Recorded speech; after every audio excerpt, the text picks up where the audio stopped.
paz, amados. Estamos reunidos hoje para estar compartilhando mais uma vez da palavra, para estarmos louvando a Deus essa noite. Enquanto estamos nessa situação, estamos longe, mas não estamos desunidos, não estamos deixando de ter contato, e isso é muito importante. E mais do que isso, estarmos em sintonia com o Senhor e buscando receber da Tua palavra, um direcionamento através da palavra, que a palavra ela é fonte, ela é que nos conduz, ela é que nos guia. Ministra, Senhor. É isso que nós pedimos essa noite. Diante disso, eu lhe peço para que abaixe sua cabeça, feche seus olhos, para nós orarmos juntos. Deus, no nome do Senhor Jesus, nos colocamos em Tua presença. Deus, lhe pedimos, ó Pai, que o Senhor coloque a Tua mão toda poderosa sobre nós. A Tua mão, Senhor Deus, nos conduzindo, nos mostrando. Faça conosco, ó Pai, nesse momento, como o Senhor fez com o povo no deserto, onde tinha uma coluna, Senhor Deus, de fogo para conduzi-los durante a noite.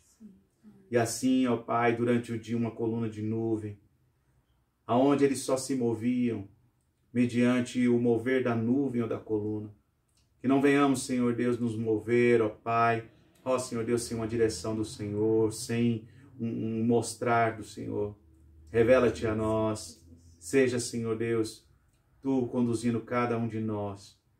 Esteja nos mostrando a cada dia os Teus planos. Esteja, Senhor Deus, nos fazendo lembrar dos Seus planos. Encha-nos, ó Pai, enche os nossos lares, ó Senhor Deus, do Teu amor, da Tua graça. Que o Senhor, ó Pai, possa nos trazer aquele refrigério, Senhor Deus, aquela calma, aquela serenidade, e nos fazer lembrar que o Senhor é aquele que acalma os ventos, que os ventos obedecem. Senhor Deus, ministra-nos, ó Pai, fale a cada coração essa noite, no nome do Senhor Jesus. Amém. E os planos do Senhor, eles não mudam, eles permanecem sempre conosco. Ele sempre nos mostra, sempre trabalha em nós para que esse plano que Ele tem venha se completar diante de um aperfeiçoamento de, vamos dizer, várias fases, várias circunstâncias. Nós vamos cantar um cântico que fala sobre isso. O Senhor, que o plano dele é bom para nós.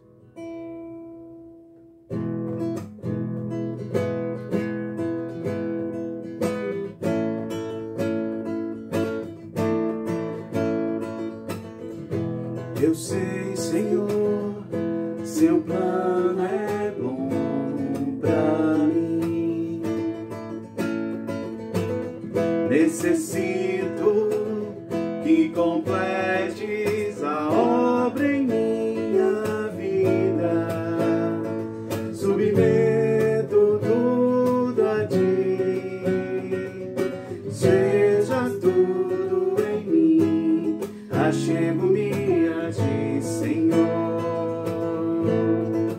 Ó, eis-me aqui. Eu entrego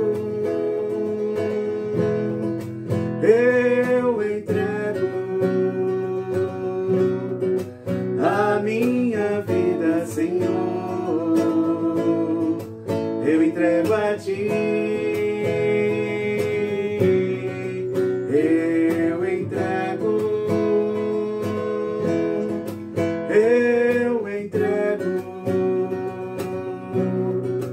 a minha vida, Senhor. Eu entrego a Ti.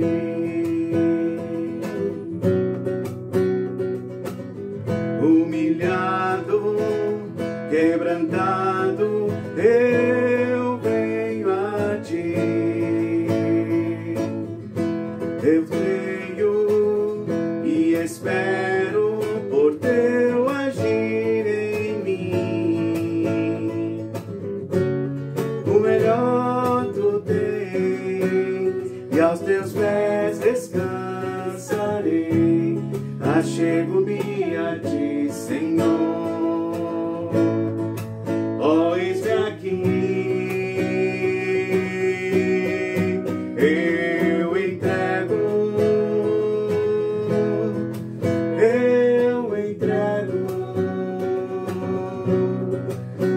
a minha vida, Senhor,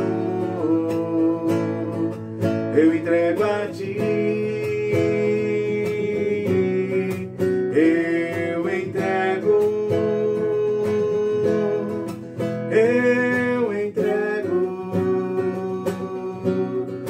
a minha vida, Senhor, eu entrego a Ti. Eu entrego a Ti. Eu entrego a Ti. Eu entrego a Ti.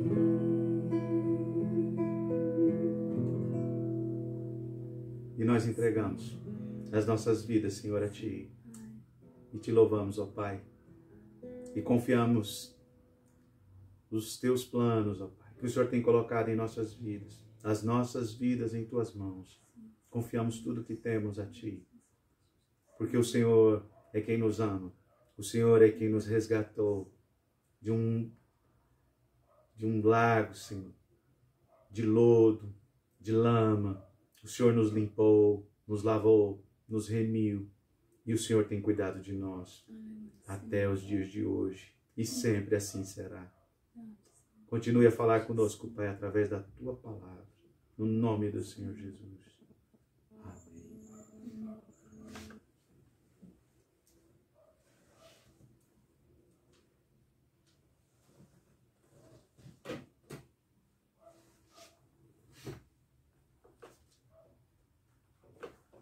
Amados, convido todos a abrirem as suas Bíblias em Gênesis, capítulo 41.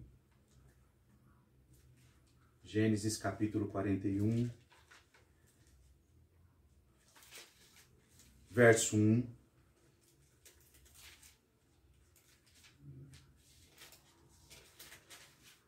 Gênesis 41, verso 1.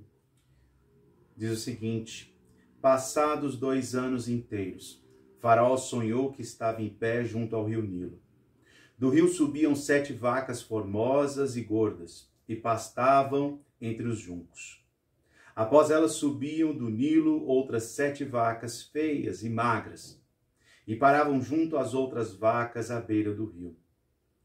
E as vacas feias e magras devoravam as 7 formosas e gordas.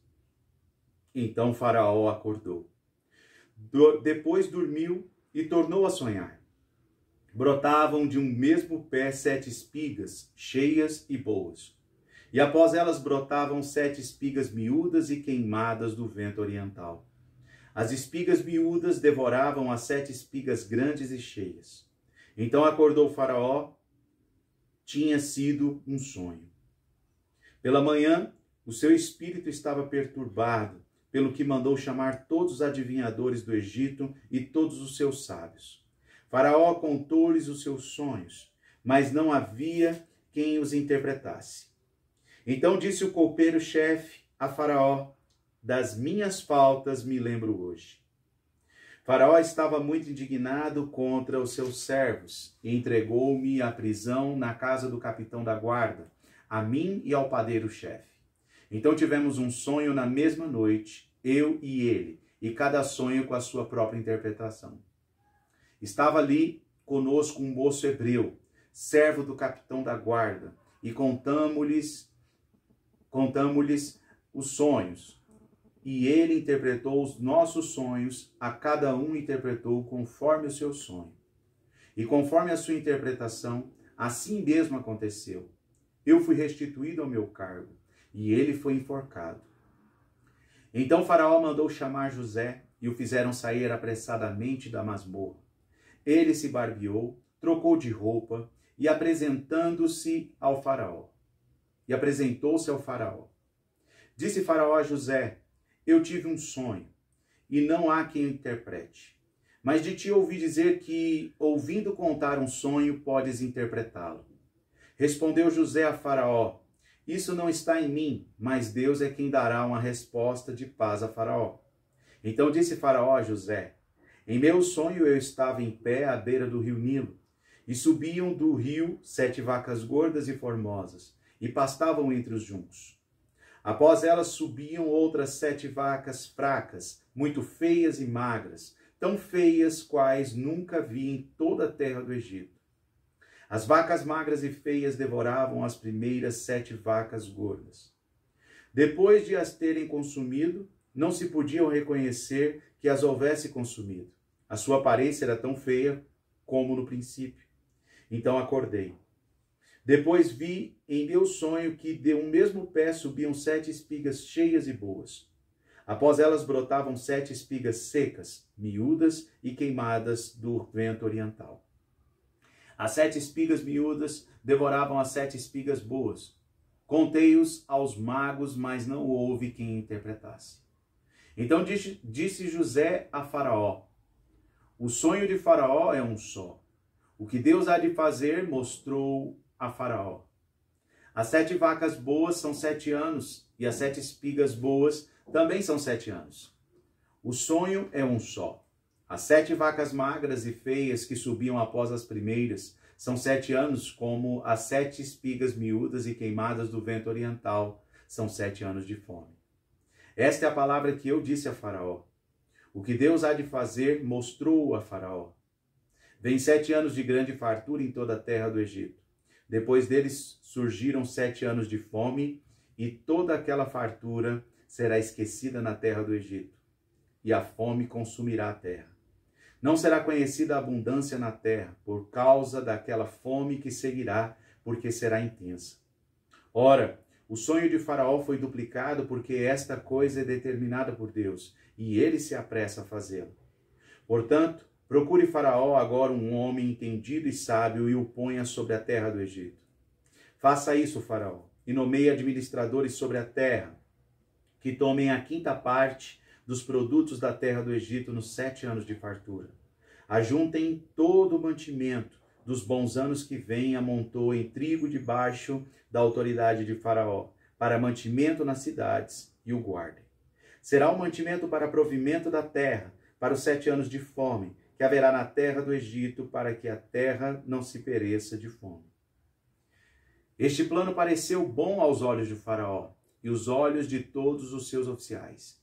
Perguntou, pois, Faraó a seus oficiais: acaso acharíamos um homem como este em que haja o Espírito de Deus? Depois disse Faraó a José: visto que Deus te faz saber tudo isso, ninguém há tão entendido e sábio como tu. Tu estarás sobre a minha casa, e por tua boca se governará todo o meu povo. Somente no trono eu serei maior do que tu. Disse mais Faraó a José: vê, eu te hei posto sobre toda a terra do Egito. Então tirou Faraó o anel da sua mão e o pôs na mão de José, e o fez vestir roupas de linho fino, e o pôs um colar de ouro no pescoço. E fê-los subir no segundo carro que tinha, e clamavam diante dele: ajoelhai-vos. Assim Faraó o pôs sobre toda a terra do Egito. Disse ainda Faraó a José: eu sou o Faraó, porém sem ti ninguém levantará a mão ou o pé em toda a terra do Egito. Chama Faraó a José de Zafenate-Paneia, e deu-lhe por mulher a Asenate, filha de Potífera, sacerdote de On. E saiu José por toda a terra do Egito. Era José da idade de 30 anos quando esteve diante de Faraó, rei do Egito. E saiu José da presença de Faraó e viajou por toda a terra do Egito. Nos 7 anos de fartura, a terra produziu com abundância. Ajuntou José todo o mantimento dos 7 anos produzidos na terra do Egito, e o guardou nas cidades. O mantimento no campo que estava ao redor de cada cidade guardou na mesma cidade. Assim ajuntou José muitíssimo trigo, como a areia do mar, até que cessou de contar, porque ia além das medidas. Antes de chegar o ano da fome, nasceram a José 2 filhos, que lhe deu Asenate, filha de Potífera, sacerdote de On. Chamou José o primogênito Manassés e disse: Deus me fez esquecer de todo o meu trabalho e de toda a casa de meu pai. Ao segundo chamou Efraim e disse: Deus me fez crescer na terra da minha aflição. Acabaram-se então 7 anos de fartura que houve na terra do Egito. E começaram os 7 anos de fome, como José tinha dito. Havia fome em todas as terras, mas em toda a terra do Egito havia pão. Quando toda a terra do Egito começou a ter fome, clamou o povo a Faraó por pão.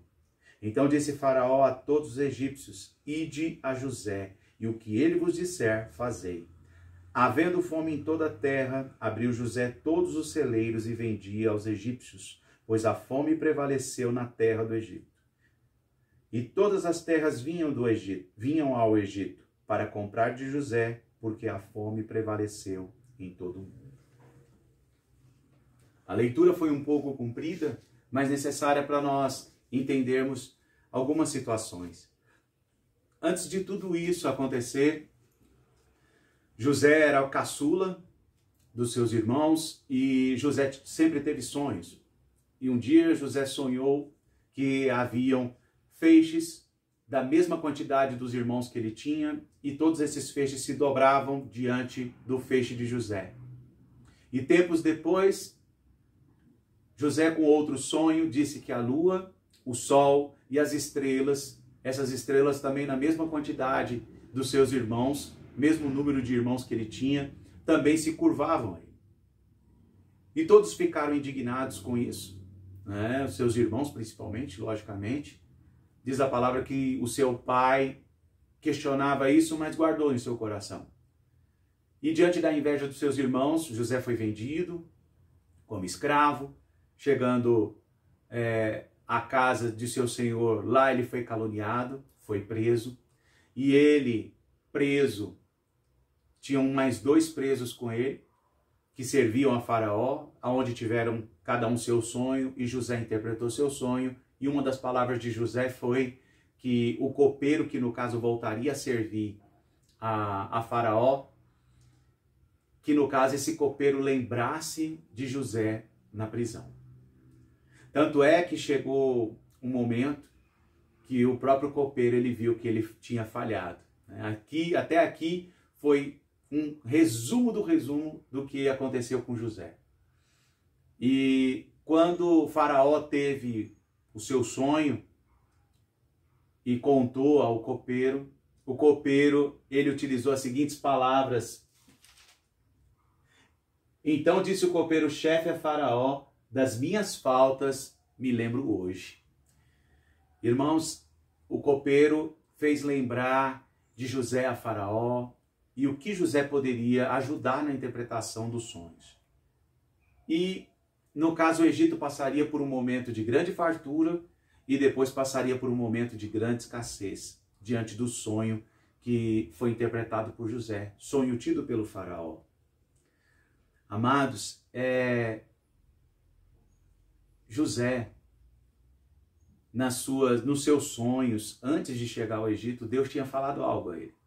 Deus tinha colocado algo em seu coração. E o que eu quero deixar hoje para os irmãos é exatamente essa situação. Deus um dia colocou algo no seu coração. Deus um dia colocou uma semente no seu coração.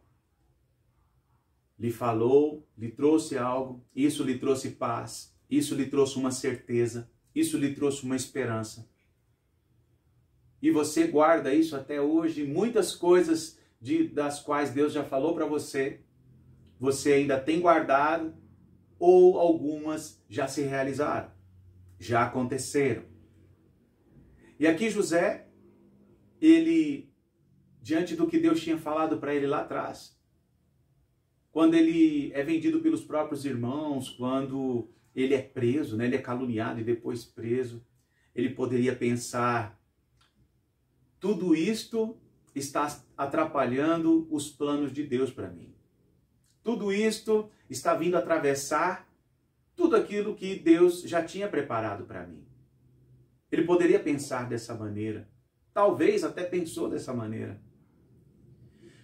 E nós, diante dessa grande tribulação que vemos e passamos, podemos pensar em nossa mente: nossa, agora que tudo estava encaminhando, agora que as coisas estão acontecendo, agora que as coisas estavam engrenando, vem e atravessa uma situação como essa. Irmãos, nada atravessa os planos de Deus. Os planos de Deus, eles permanecem do mesmo jeito. As coisas, elas vêm para agregar e dar continuidade e o futuro cumprimento daquilo que Deus falou ao seu coração. Não pense que essa tribulação que hoje passamos, ela veio para atrapalhar o plano de Deus ou qualquer coisa semelhante. Pode atrapalhar os seus planos. Talvez isso atrapalhou os seus planos, mas não os planos de Deus. Os planos de Deus, eles permanecem. Os planos de Deus, eles continuam firmes. Tanto é que José, passando por tudo isso, por todas essas situações, o copeiro lembrou e percebeu a sua falha. Mas é claro que Deus fez ele lembrar. E Deus fez ele perceber que ele tinha falhado, aquele copeiro, e era o momento dele remediar. E nesse momento, Deus começa a colocar José dentro daquilo que ele havia proposto. Começou a colocar ele dentro daquilo que ele tinha proposto no coração de José, lá enquanto ele era mais novo. Deus não esqueceu de José enquanto ele foi vendido como escravo. Deus não esqueceu de José enquanto ele trabalhou na casa de Potifar. Deus não esqueceu de José enquanto ele estava na prisão. Tudo isso veio a agregar diante do plano que Deus cumpriria na vida dele. Tanto é que José, ele tem 2 filhos e ele coloca o nome do segundo de Efraim.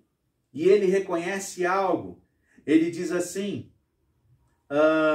ao segundo chamou Efraim e disse, Deus me fez crescer na terra da minha aflição.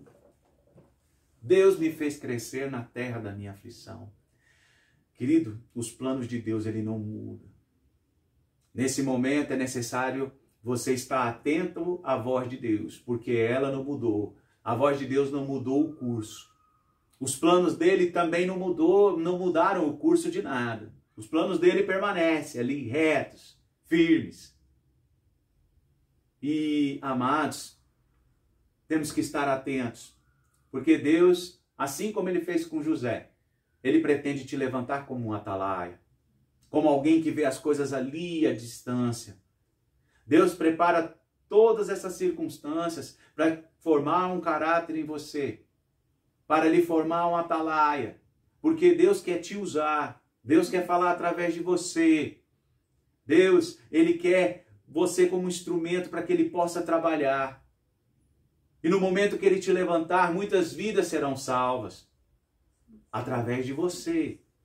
Então, essas circunstâncias, elas não veio atrapalhar o plano de Deus, mas elas vieram, melhor dizendo, agregar aquilo que Deus já tinha proposto em seu próprio coração. Deus quer te levantar como atalaia, alguém que enxerga as coisas de longe. Então, mais para o final da passagem que trata de José, que trata da vida de José, mostra, melhor dizendo, que ele mesmo percebeu que tudo que ele passou era necessário. Era necessário ele passar tudo aquilo. Tudo aquilo deveria acontecer para que muitos fossem alcançados, que muitos fossem alimentar-se ali, vindo das mãos dele, aonde o próprio faraó, que no caso não acreditava em Deus, mas reconheceu Deus na vida de José. Assim como esse mundo, muitos deles não reconhecem Deus, mas vão reconhecer Deus em você, que foi levantado como atalaia, para poder antecipar, para poder se precaver, assim como José fez. Falou, faraó, aconselho armazenar tudo. José, ele previu a fome. Ele teve uma previsão da fome. E no momento certo, ele conseguiu suprir essa fome, onde o próprio Deus o levantou para que ele fosse um atalaia. Diz a palavra, já encerrando,